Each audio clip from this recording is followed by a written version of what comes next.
Olá, muito boa tarde. É professor e encontra na escrita, particularmente no conto, o meio para comunicar mensagens, valores, atitudes que importa cultivar. Paulo Costa é hoje o convidado do programa Eclésia, com quem vamos conversar depois de destacarmos geografias onde a perseguição por motivos religiosos permanece.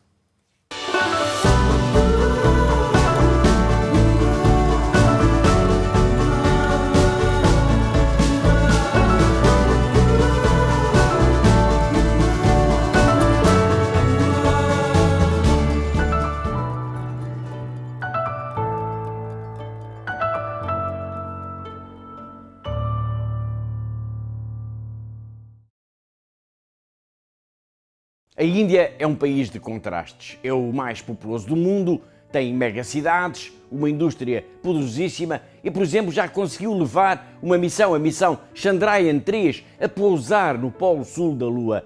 Nunca nenhum país tinha conseguido tal proeza. Foi em agosto do ano passado. Mas a Índia é também o país onde milhões de pessoas vivem na mais completa miséria. As imagens de Madre Teresa junto de moribundos nas ruas de Calcutá não são, infelizmente, coisa do passado. Por causa do complexo sistema de castas, na Índia há milhões de seres humanos, de homens, de mulheres e de crianças que praticamente vivem sem quaisquer direitos. São os Dalits, são os intocáveis. A maioria destes proscritos da sociedade são cristãos e a Igreja está a fazer com eles uma verdadeira revolução.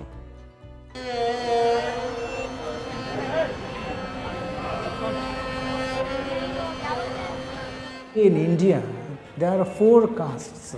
The Dalits, they are the lowest people. The meaning is the oppressed people, suppressed people, neglected people, not considered as a human beings. They all do that menial, what is called the work, which other people they don't do. When an animal dies in a family, they are the ones to take from the village and put somewhere. Or they go for cleaning the bathrooms, that is their work. Plus, they become bonded labor in the villages of the high caste people.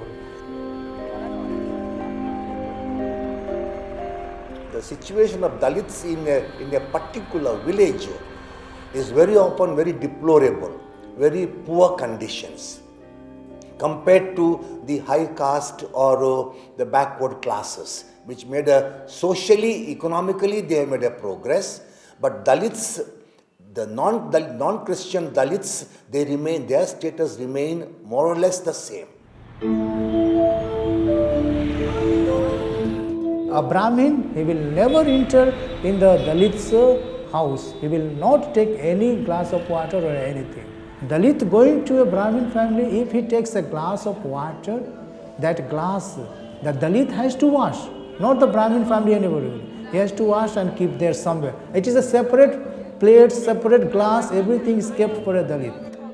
When a Dalit goes to a Brahmin family, he will not eat with him. They will allow him to sit somewhere down and they will give him food to eat, like they give food to the dogs. He will be treated like that. Hinduism always considers a Dalit is always Dalit, means he is born as a Dalit and he dies as a Dalit. In Hinduism, a Dalit cannot become a priest of a Hindu. Dalit cannot, they will not allow him. Worship is done by the high caste people. And the Dalits will be standing somewhere in corner. They will not be allowed to come close to where the worship is going on. Because it will be that the feeling is there, untouchability.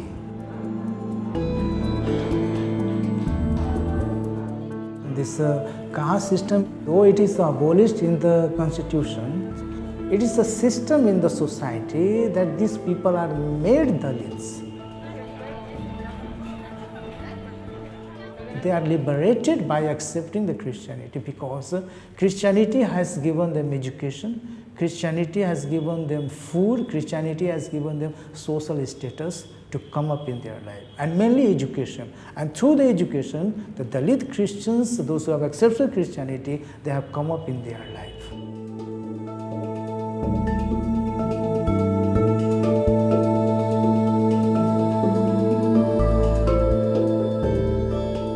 Christianity coming to India, it was a God's blessing that Dalits are liberated and they have recognized their human dignity.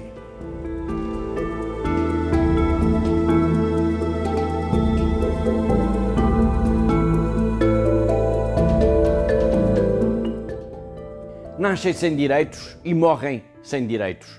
São proscritos, são intocáveis, são os Dalits. Cerca de 60% dos Dalits são cristãos.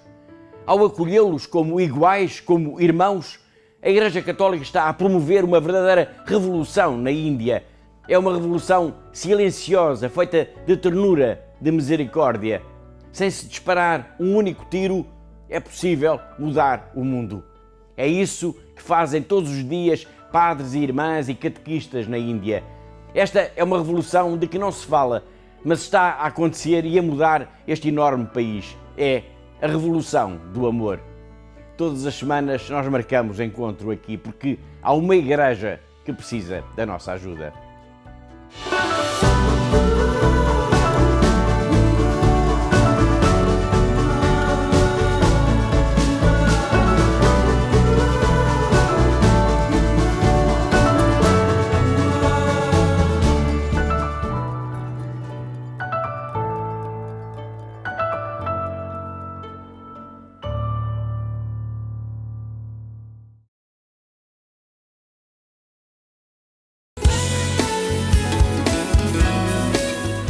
Os caminhos da liberdade religiosa em Portugal. O tema para um colóquio e uma exposição na Assembleia da República.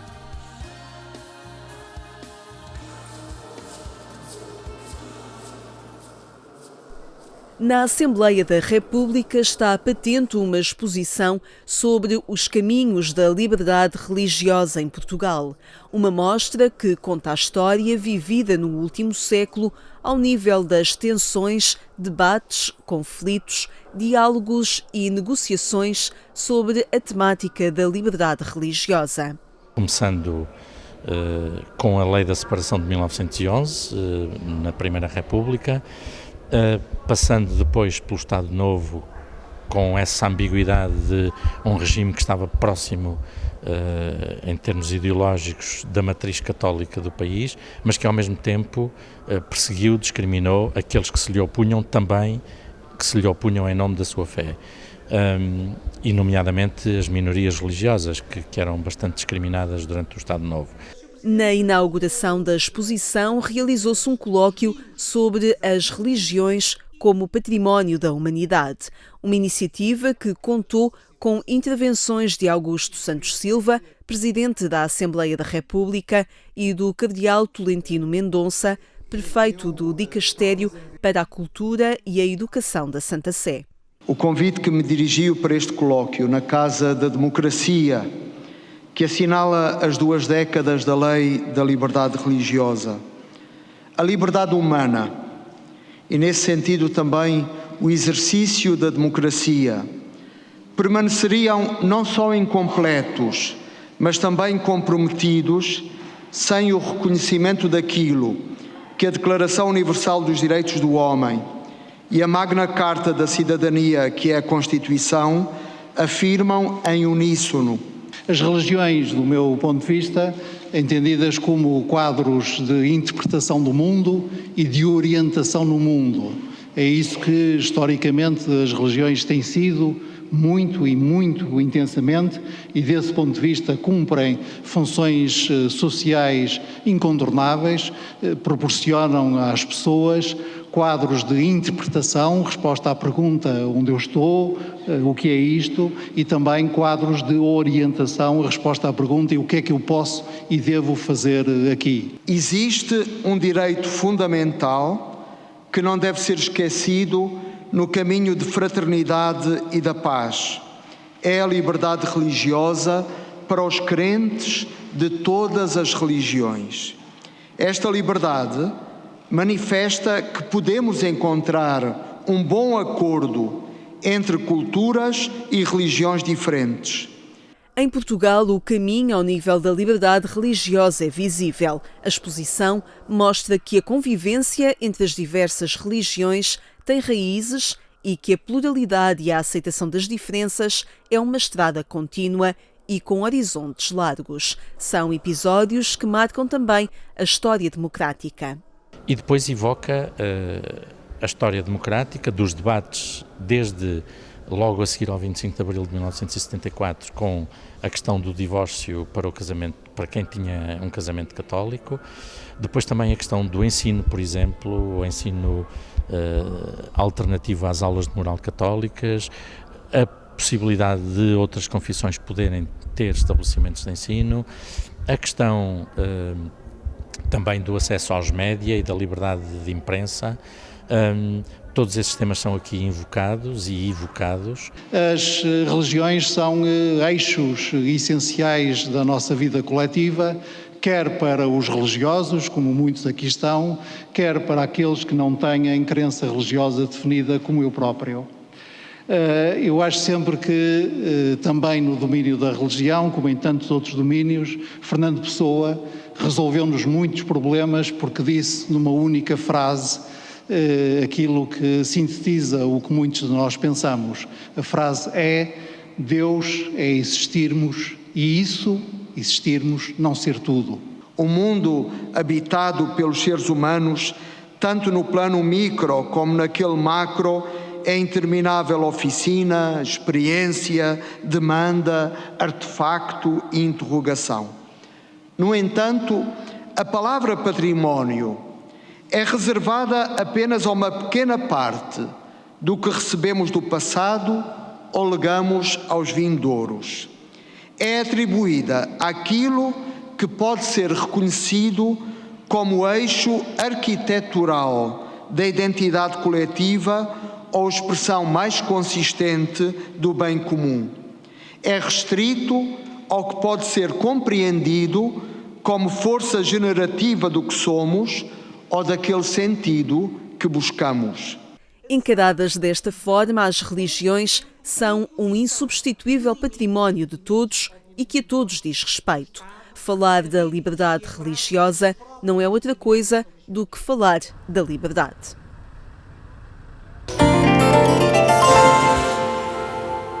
Em agência.eclésia.pt pode acompanhar estes e outros temas que atualizamos a cada momento.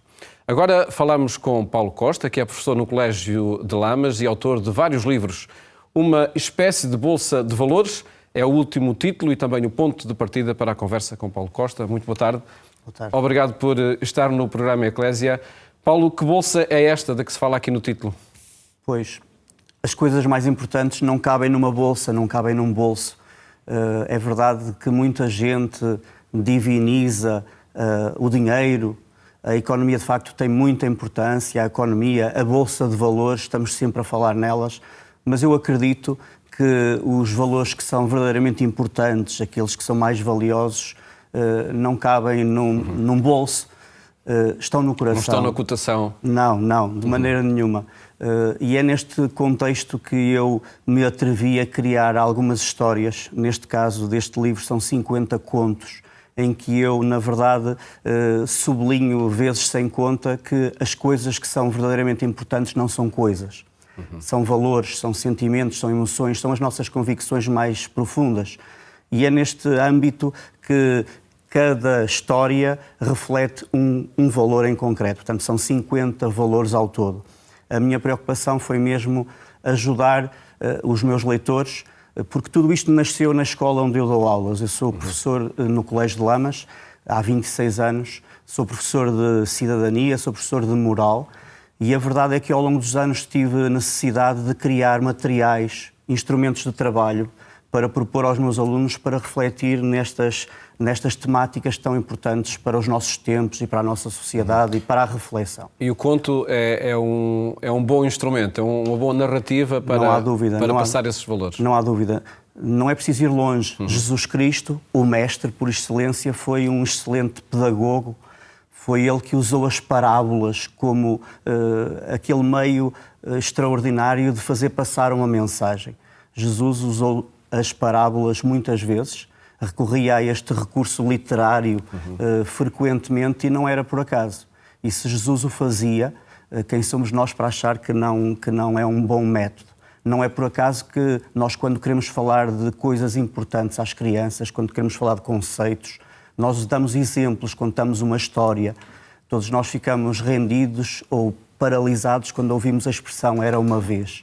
E é um bocadinho isto. As histórias... Isso acontece nos dias de hoje, com a digitalização da comunicação? Acho que sim. Esta expressão "era uma vez" ainda nos deixa assim a mergulhar no mundo da fantasia, da imaginação, desperta a curiosidade, prende a atenção, e eu acho que continua a ser um método fantástico. Eu não estou a substituir de maneira nenhuma os livros, os manuais da disciplina de moral, não estou a substituir o Evangelho, só faltava. O que eu estou é a arranjar outras estratégias para chamar a atenção para esses valores. E este livro inscreve-se já numa, enfim, longa lista de títulos que vem produzindo. É verdade, este é o meu 16º livro. E todos com este foco de serem ferramentas para ajudar nessa transmissão de valores. Eu não escrevi nenhum livro cuja intenção fosse escrever um livro. Eles nascem sempre fruto de uma coleção grande de materiais que eu vou criando para serem utilizados nas aulas ou em atividades relacionadas com a disciplina de moral. Quando nós organizamos na minha escola uma caminhada, quando organizamos um encontro, quando fazemos o caminho de Santiago, 1001 atividades que nós fazemos, nós precisamos de materiais. E sem dúvida que o recurso a um texto que permita refletir, que espicaça a curiosidade, que nos ponha a pensar, pois é nesse contexto que nasce este livro e todos os outros que já publiquei. Esse é o propósito do autor? Esse é também o acolhimento que os leitores têm dos seus títulos?